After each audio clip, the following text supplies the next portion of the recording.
I just wanted to let you guys in on a few side notes. First, you will definitely use more spackle than you think you will use. I ended up using just over a quart total on this thing.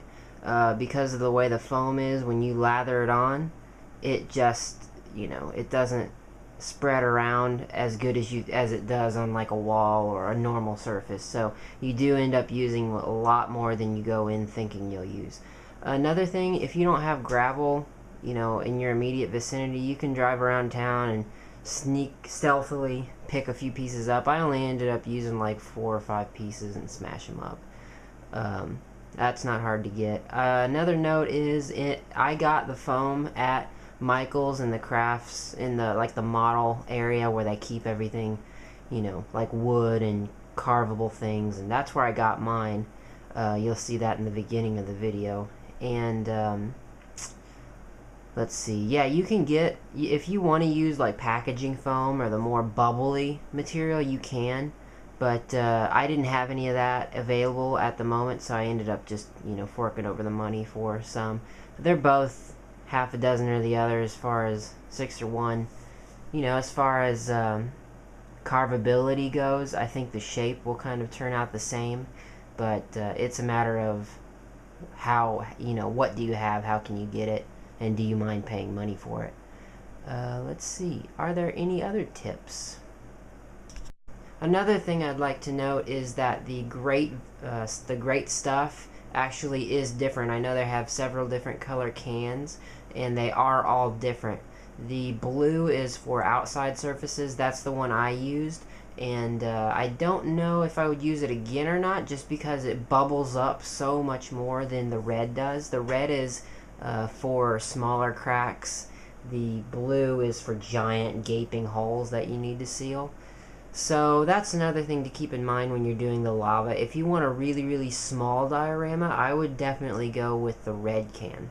But the blue can is definitely for bigger sized dioramas.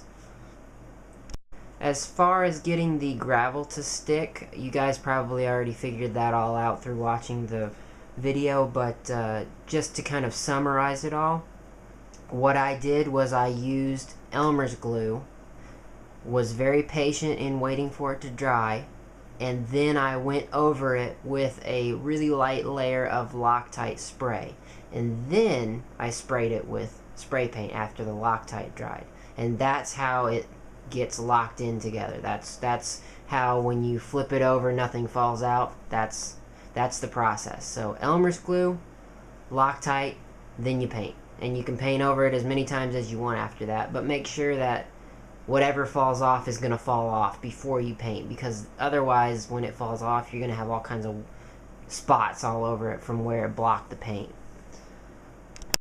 I'm sure some of you are wondering how much this weighs.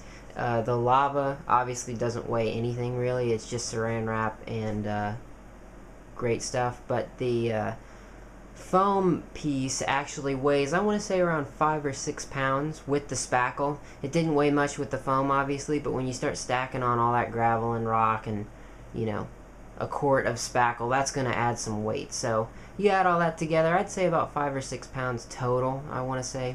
Maybe a little less than that, but, that's around the right weight for that. Then the bigger you go, the more it weighs, the less, so on and so forth. And one more quick tip that I am glad I just remembered to say is, as you paint, you're going to notice that different areas of the spackle are a little too sharp, and you will knock stuff off of this eventually. And when you do, you're going to have big white blotches all around this thing. And because you painted it black, it's going to really, really show. So what I tried to do was knock as much of the sharp area out as I could, so that the entire parameter of it was dull, and so that I knew, I did it until I felt safe that nothing would get knocked off when I did finally set it in the house here. So that's another tip you can do is after you gave it the first coat of black, make sure you knock down the stuff that you feel. Just rub your hand around it and feel it, and you'll know. And then you can spray it with another coat of black, and then that should be it as far as knockoff stuff goes.